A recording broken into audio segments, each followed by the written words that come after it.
En Guinée, le Comité national du rassemblement et du développement CNRD a organisé son premier point de presse à Conakry. Consacré au bilan de la visite des chefs d'État de la CEDEAO, les échanges ont porté sur l'avenir du pays après le putsch du 5 septembre de la junte dirigée par le colonel Doumbouya. Cette dernière semble résister aux exigences de l'organisation régionale concernant la libération du président déchu Alpha Condé et une transition limitée à 6 mois maximum.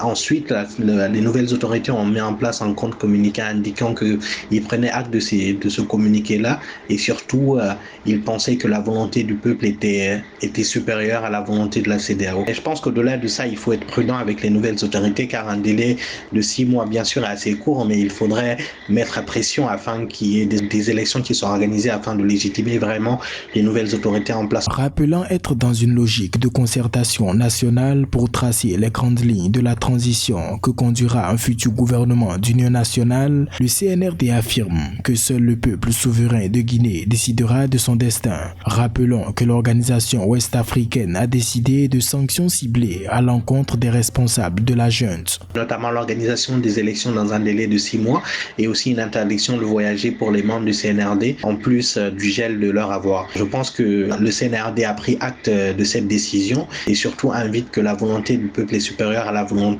de la CEDEAO. On sait que malheureusement il y a une forme de CEDEAO à 2 vitesses, une CEDEAO politique, et le peuple de Guinée critique surtout la CEDEAO de ne pas être intervenu au moment crucial en Guinée. Le colonel Doumbouya, désigné comme actuel président de la République et chef de l'État guinéen, n'a donné aucune indication sur le contenu et la durée de la transition, ni comment seraient organisées les élections. L'homme a toutefois affiché sa volonté d'une refondation de l'État.